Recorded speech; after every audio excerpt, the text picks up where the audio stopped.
All right. Hey, everybody. Welcome to our group cruise bookings training today. My name is Mike La Charite. I'm a gold consultant with Team Sky.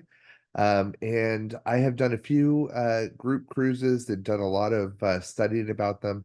Most of my background prior to joining Evolution was doing corporate events and corporate hotel blocks. So I have a lot of experience with groups in general.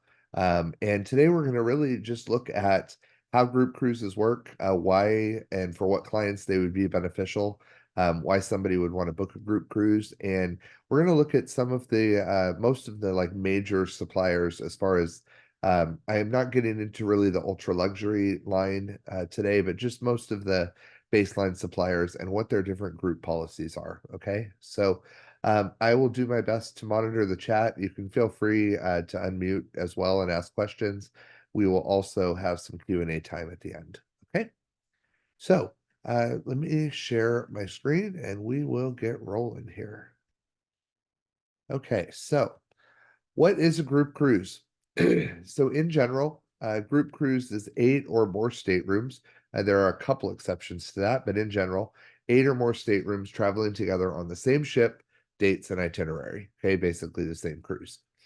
It can be any type of business from families to affinity groups to corporate meetings, incentive trips, anything. So there's a lot of different types of business these are applicable for.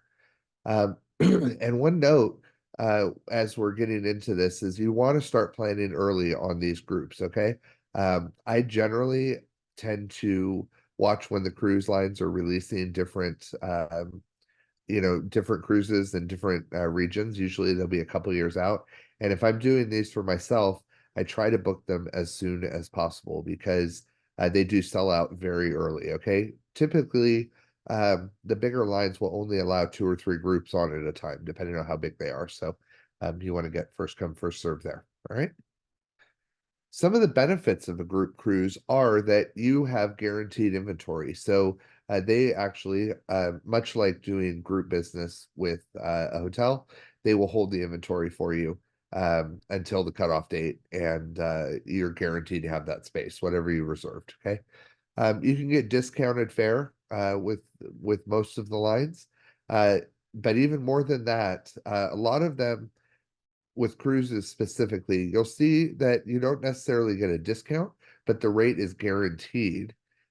So whether it fluctuates online, sometimes they have good sales that are cheaper, sometimes they have ones that are more. You have a guaranteed rate. Okay. You also have extra amenities and group perks, and that's an important thing to point out to clients when we are looking at these because it's not always just about the rate. You also have access to special experiences on board, whether that's private receptions or private and custom shore excursions, different things like that. And for us as travel agents, what I love about group cruises is they're more commission with less work. So just as I'm going to get out of this really quick and I want to show you guys, Evolution shared this really nice document a couple of weeks ago. So you may or may not have seen it, but you can see basically they were showing how to make $30,000 a year as a travel agent. And so you can see if we sell 1 cruise a week for a year, that's just for, 2 people, 1 cabin, you're going to end up netting, depending on the cruise line, around just under $11,000 in commissions. Okay. Uh, that's for 1 year. Now, with a group cruise, assuming we're doing 40 passengers, which would be 20 staterooms, and you get a couple free passengers in there as well, you can see one group for the commission is 11,000, 18,000 or more. Okay. I talked to an Evo agent last week who's working on a 150 cabin group cruise, and her commission is going to be in excess of $100,000 for one group. Okay. So with these, the sky is the limit. The opportunities are pretty much endless, depending on what you do and what the group is. Okay. That's one of my favorite parts about doing it. How do I find groups? So, of course, you can do them yourself, and the nice thing about a cruise group, the people don't even necessarily have to know each other. When you're doing hotel business, typically because you're signing a contract and you're guaranteeing that you're going to fill that space, you have to work with companies that are bringing in the same amount of people, or family groups, they know what they're bringing in. With a cruise group, you can open that up, book it yourself as a travel agent and put it on hold, and then open that up online and fill the group with random passengers. They get extra amenities, you get more commission. It's a win-win. So that's a great thing. Um, Existing corporate groups doing land meetings, of course, are great potential clients. Affinity groups, social media, different groups around certain topics, fan clubs, even meetup.com. That's a great place to find affinity groups. You find people with a common interest and that want to travel together. A huge thing right now is pickleball cruises. That is blowing up, and there's tons of them going on. So it shows you can. If you have an underwater basket weaving group on Facebook, do a cruise. I know one of our leaders is doing a quilting cruise. That's pretty awesome too. And like I said, you can build your own group. So if you have family travels coming up and you're doing a cruise, um, build a group for it. Fill a couple cabins yourself and then sell it to other people. That's what I did with the cruise in Italy, and it has been an awesome opportunity for us. You can also combine multiple social groups into one large booking because, again, they don't have to liaise on the ship. They don't have to do the same thing. So if you're part of an underwater basket weaving group and you're a part of a cooking group, put them together and build a group. Okay. Now, what do I say when I'm trying to sell the groups? And this is really particularly geared towards clients who have done group meetings before on land. So that this is kind of skewed towards that. So I tell them it allows their employees to bring their families, and it kind of combines work and play. The nice thing about a cruise is it's the set itinerary. There's sea days where you can really get business done, but then there's also shore days where people can go have fun. So it's like a vacation and a work trip all in one. It's a lot less liability in most cases than a land-based trip. Rooms can be released before the cutoff with no attrition. That's standard, right? You have your cutoff date, usually 3 to 4 months before, and you can release the unsold rooms, and there is no attrition calculation. Also, the deposits are really minimal. You're talking 50 to $100 per person if there even is one, and we'll get into that. Okay. And they're all inclusive. So you have no stress of ordering catering and supplies and, making sure everything's there. It's all already on the ship. The food's already on the ship. So takes a lot of the stress out of planning. And these are some of the factors that I think are really important to corporate meeting planners, to where a cruise can really be beneficial for them. Okay. So I want to go over a few important terms, kind of some vocabulary. Let me just make sure I'm not missing anything in the chat. Cool. So you're going to hear the term berth. That is one spot in one room, okay, or a bed. They'll call it that too. Occupancy is the number of guests total in the stateroom. Tour conductor credit, you'll see that offered with most groups, and that is one free berth in a cabin. So that can go to you as the travel agent, or you can give that back to the group as a free space. Amenities are freebies given by the cruise line to guests, and we're going to talk about those.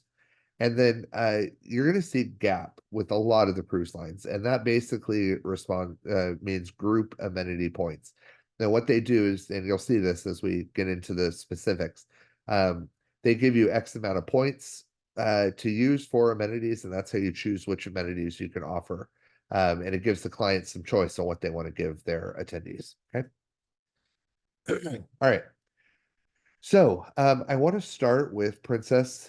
This is the one that I have the most booking experience with, and I will tell you their group process is really, really simple. Okay. Um, they're easy to set up through one source. You can go in and set it up at any time, all on your own, and you don't need a lot of hand holding. So for Princess, it actually starts at 5 rooms, so it's not the 8 minimum, but it starts at 5 rooms or 10 beds, and you can go up to 16 beds or 8 cabins without a deposit at all. Okay. As I mentioned earlier, you can market these groups on your social media and try to fill them up. They give you up to 8 groups per month. So you don't even have to have a group in mind to set up a group on Princess, and with some of the other ones. You can create the group, start marketing it and just fill it up with random people, whoever wants to book and get a good deal. Okay. As I mentioned, no deposit up to 16 beds. For anything over that, and that's double occupancy, so 8 staterooms. Um, they don't count the like third and fourth attendees in that. Above that, it's $25 per bed deposit if you want to reserve more rooms than that. And that deposit is refunded when rooms are reserved. So if you need to put down a 50 room or a 100 cabin booking, you can totally do that minimal deposit. You can combine with other sales. So if you find, I mentioned earlier that they give you a guaranteed rate, but if you find a sale online that is offering a cheaper rate than your group rate, you can book that in most cases. Most of them are combinable. So you're really able to always give your client and their guests the best deal, depending on what's out there. Okay. And in that case, they still get the group amenities. They do one tour conductor credit per 16 guests. So with 8 cabins, you get one bed in one cabin free. 16 cabins, you would get a whole cabin for free, okay, to use yourself or to give away to your client or sell. Any cruises they do over 3 days get those group amenity points, and then they release the rooms 3 to 4 months in advance. So it's 3 to 4 months in advance that you have to put names on the rooms, and anything that's unsold, you would release at that point. So how would you charge them the cheaper fare found elsewhere? So all you do, Janelle, in that case, with OneSource, when you go in and start booking it, it will automatically recognize which one's cheaper. So let's say it's somebody that you have not booked yet, okay? And you have your group rate, but you go to kind of make their reservation in OneSource, it's automatically going to pull the cheapest rate from either your group rate or the sale that's going on right then. If it's somebody who's already booked, you can very easily call Princess, give them the booking number, and they'll refare it for you, and they'll match it down to the other rate. Okay, does that make sense? Cool. I want to pause again and I want to show you what the group amenity points look like for Princess. And this will give you an idea. Most of the cruises do it very similarly. We're going to talk about a couple different ones. But in this case, you can see some of the different things. So they offer cocktail parties. Depending on the length of the cruise, this is how many group amenity points. So I think standard Princess gives you 4 group amenity points for like a 7 to 8 day cruise. Occasionally they have a promotion where you can get 6. And so if you want to do a cocktail party, this requires a minimum of 32 passengers. And that would be 2 group amenity points for a week-long cruise. They have one with hot and cold appetizers, that's 3. Things like guaranteed dining, assorted appetizers dropped off in the stateroom when they get there, chocolate covered strawberries, photo credits, onboard credit, okay? And so they can actually get some money to spend on board. Now, here's an interesting one. You can see down here, there's an amenity point purchase. So you can up your group's rate by these numbers. So $6.25 per person will get you 1 extra amenity point. $25 a person will get you 4 extra amenity points. So let's say this is $50, right? Double occupancy for a cabin. Now I have 4 more amenity points that I can assign if I want to advertise more shipboard credit, or I want to make sure they get, more things. So very easy to do that and roll it into the price. You just talk to Princess and it'll increase the price by that much. Okay. That makes sense? Alicia, yeah, I don't mind sharing the PowerPoint presentation for sure. What I'll do is I'll upload this to YouTube and I will put a link in the comments to the presentation. And then I'll link this as well, and you guys can download it from there. I'll make sure that gets shared in all the chats. Okay. So, any questions on amenities? Like, does that make sense? Kind of how at least Princess makes it work, um, and kind of how these go. Cool. All right, so let's go back in here. So that's Princess. Okay.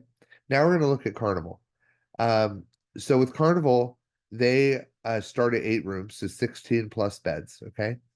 They require a $25 per room deposit. So they don't do the non-deposit groups, but $25 per cabin is not a lot. Okay. What's cool is that 50 guests, they will allow you to start doing custom shore excursions, which I really like. And they are similar to Princess, where you can combine most other sales. So if the room is cheaper, same deal with Princess, they'll refare it. For those of you that don't know, because I just learned this relatively recently, Carnival actually owns Princess. Carnival Corporation is the big group, and they have 6 different cruise lines under them from sort of the Carnival budget, opening brand up through Cunard, which is like luxury. Okay. Um, they do as well 1 tour conductor credit per 16 guests, so same as Princess. As long as you have 5 cabins, they give you gap points. And same deal with Princess, 3 to 4 months in advance, depending on how long the cruise is, you will release any unsold cabins. Okay. Royal Caribbean, they start at 16 beds, so 8 cabins, but they will actually let you do up to 32 beds, 16 rooms, okay? Automated. They will do more than that, but you have to contact them to get it set up. This is like setting up through Cruising Power, okay? Up to that 16 rooms and 32 beds, they do not require a deposit. So that's a higher limit, right, than Princess or Carnival, where they only went up to 8 rooms with no deposit. Above that, it's $50 per room, which is the same. They were $25 per bed. So this is $50 per room, and they will go up to 199 rooms per group. Okay. Generally, that's where they like to stop. You can talk to them and see if you can do something bigger if you need it. But that's generally where they like to stop their group size. Same deal, you can combine with most other sales. They also give you 1 tour credit per 16 guests. Now, non-deposit groups don't get gap points. So if you are booking 32 beds, 16 cabins with no deposit, there's no group amenity points for Royal Caribbean. But if you're paying a deposit, then you get those amenity points. Okay. And same deal with them. Rooms are released 3 to 4 months in advance. Okay. Celebrity, which if you didn't know, is owned by Royal Caribbean, so they're the same company, same deposit policy, same number of beds that you can reserve without a deposit. Same thing you can combine with some other sales, and same tour conductor credit per 1 per 16 guests. The difference here is for most sailings, they will give you 4 gap points versus Royal. If there's no deposit, you get none. Okay, so they give it to you for most sailings. And their release date is a little bit earlier, so 4 to 5 months in advance is where they're releasing any unsold rooms. Okay. All right, moving on to Norwegian. So they're like Princess, where you can actually go down to 5 rooms instead of 8. Um, and they will go up to 199 rooms as well. A difference here is they require a deposit for all groups, no matter the size. So it's $50 per room, same as the other ones, but it is for all groups. So you don't get that kind of free first 8 rooms. You have 60 days from when you create the group to pay that deposit. So it does still give you time if you set up the group and start selling right away. It gives you time to recoup that because that's not a lot. If the fit pricing drops below the group pricing, they will refare it. So they don't match all of their sales, but if the pricing drops below, they will do that for you. Okay. Now, one nice thing about NCL is you get 1 tour conductor credit per 10 berths. Okay. So if you get those 5 rooms, you're getting a credit already. And they do their amenities a little bit differently. We're going to look at those in a second. They are dependent on the stateroom type. That's how they tell you what they give. And their unused rooms are released 3 to 4 months in advance. Okay. So here's how Norwegian does their amenities. So if you have inside rooms, it's choose 2 amenities from either group A or group B, and then you get 1 bonus amenity. Okay. If you're over that, if it's an ocean view, a balcony, or a suite, then you get all the amenities from group A or group B. So you pick A or B and you get everything. And then you get 1 bonus amenity as well. Okay. So pretty nice how they kind of work that out. It actually, there's a lot of inclusions in there. So Group A, you get your unlimited beverage package, you get specialty dining, you get free Wi-Fi, and you get shore excursion credit. Group B, you get a photo package, a bigger, or no, the same shore excursion credit. Though that's only for one guest. And then you get free Wi-Fi, but you get $100 onboard credit. Okay, so that's how they work it out. You take one of those two, and then you'll pick one thing from the bonuses here. All right. Virgin Voyages, they do theirs a little bit different. So with Virgin, their groups are called circles, and they apply to 10 cabins each, but up to 150 sailors. So they will only go up to 75 cabins, double occupancy for one of their circles. Okay. For every 10 cabins, you get a whole cabin free. So it's actually the best in terms of the redemption for tour conductor credit. Or this is really nice. If you don't want to go on the cruise or you don't want to take that free cabin, they will give you an extra 2% commission, which means your commission on that cruise is now 18% instead of 16. So you kind of get to choose how you want your benefits for booking the group. Okay. Instead of gap points, they just give all the guests onboard credit that they can spend at some of the specialty restaurants or different things like that. Now, here's one thing that's different. Once you set up a circle, you have 30 days to get the rooms booked. At 30 days, you have to put all the guest names on the rooms, and it's a 20% deposit that the client has to put down. So there's no deposit for you as the planner, but you only have 30 days to fill that group. Um, which depending on what you're doing, that may or may not be enough time. But one thing they do is they do offer the ability to convert individual bookings to a circle up until 14 days prior to sailing. So let's just say I'm looking to do a cruise and I think I'm going to get 10 rooms, but I'm not 100% sure. What I will do is book everybody at the fit rate, just the normal online rates. And then if I get above that 10 rooms, I'll go back to Virgin and say, hey, I've got enough. They've already put down the deposit, so let's convert it to a circle. And that way they get the onboard credit and you get your extra either cabin or commission based on that. Okay. Does that all make sense? Kind of how they're different from some of the other ones, how that works? They're different in a lot of ways, which is a good thing in many ways. Okay, sounds good. So, what I didn't talk about here is Disney, and that's because Disney Cruises does not really have a specific group policy. They generally, of course, because they're Disney, they're not going to do the rates. They're not going to discount rates. I have heard that if you call them and you have groups like above 15 cabins, you can sometimes get some amenities thrown in, but it's on a case-by-case basis. They don't actually have a formal group policy that I was able to find anything about. Okay. So Disney being Disney, right? It's like buy it at the rate it is, and they can because people will buy it. Sharonda says with the individual with Virgin, what's the deposit based on? It's the cost of the room. So it'll be 20% of the full fare for their cabin. Okay. One nice thing about Virgin too, and some of the other ships have a few, but Virgin is really good on all four of their ships. They have a bunch of cabins that are single occupancy.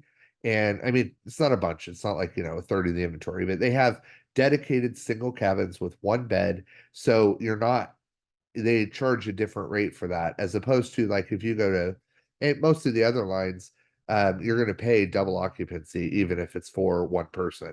Or sometimes there's a negotiated rate, but it's a lot higher. With Virgin, they actually have dedicated rooms for that. So your group can even have singles in it, which is pretty cool. Okay. And the last thing I want to talk about, and this isn't something a lot of new agents get into, but it is something that is possible, and it's something that is easier than what you might think it is. And that would be a charter. Okay. So there's different ways of chartering. There's small ship charters or there are large ship charters. Okay. And you can do a full charter where you get the entire ship. Or you can do partial charters, which would be somewhere in between 30 to 50% of the capacity of that ship. Okay. So in general, when people are chartering, they are doing small boutique cruise lines like Seabourn or like Sea Cloud or some of those. But you can get with enough inventory a partial charter of some of the big ships too. Um, some of these are great for like affinity groups and large company events where they know they're going to have a big following. A lot of things like there, you guys may have seen, there's a Taylor Swift cruise going on, not affiliated with Taylor Swift at all, but somebody had the idea that we're going to do a cruise for Swifties. And man, I wish I had thought to do that before they did because they're going to make bank off that. But that would be something where you can do a charter and get dedicated space and everybody's around the same thing. um, so the risk with these charters is you have to have a contract, right? And you're guaranteed to them if they are not going to sell the inventory that you're going to fill it. And so you're going to have fixed fees. Generally, what the ship's going to do is they're going to give you a wholesale rate on the rooms, and then you can mark it up however you want. And that's how you're going to make your money. Okay. So what's important in that to lessen the risk is to price cabins where you're going to break even at doable numbers. So they may tell you, hey, to charter the ship, we're giving you a flat rate and it's $40,000. And maybe there's, 100 cabins on there. If you do 10, I'm not good with math at myself, but if you do 40 cabins at $1,000 or 20 cabins um at $2,000, that puts you to where you're breaking even with the contract, right? Then anything above that, you would be selling at your profit. Okay. Um, you can also ask them, it's similar to like with hotel groups where you can ask for a courtesy block, or you may ask for like, look, can we have a renegotiation period? So maybe we open it up for 2 months and see what we sell. And if we hit a certain threshold, then we go ahead with the contract. If not, we cancel it. And in that case, what you want to do is make sure you use a minimum to sale notice with expiration with the people that you're bringing on. Okay, so you're basically telling them, look, I need to get X amount of people on here, otherwise we can't charter the ship. And that will save you from a lot of liability. Okay. And here's the other thing a lot of people don't think about, but you can co-market with other agents and split the charter. I mean, that is my favorite thing about Evolution and being a part of this group is how collaborative everybody is. And I hope all of you have had the opportunity to experience that here because it's incredible. And so find another agent that you want to work with and say, hey, let's come up with something and let's come up with a concept and let's do a charter together. We're each gonna, cover half of it, and that's gonna be our risk. But you have twice the audience to do it, right? So it's a great way to do it. Sharonda, as far as finding the charter companies, um, I think your mentor could help you look. Some of it's just going to be Googling around because we haven't, as a company, put a lot of emphasis on this. This is something that, is kind of, it just is not a big part of Archer's business that we have been involved in. But Googling around to some of the small companies, talking to some of the leadership in your team, because I'm sure they've seen it before and really looking at those small ship charters, some of which are going to be in the back office in Travel Cafe. That's going to be the best place to find it. We actually have a training I'm doing, I think on Monday the 22nd. Is that the right day? Yes. At 10 a.m. Pacific on Monday, January 22nd. We're going to have a presentation from Sea Cloud Cruises. They are boutique, ultra luxury Windjammer style cruises, and their boats have 69 to 80 cabins, I think, on each one. So that's going to be a great one. If you're interested in charters, try to make it to that training because they would be one of those companies that would be perfect for something like that. Okay. And one thing I didn't put on here, another benefit with the charter is you can actually do a custom itinerary. And how cool is that? That you can say, here's my days. I want to go here, here, and here, and actually customize where you're going. So, and that's really what I had for you today. So I'm going to pause the recording, and then we'll take some Q&A.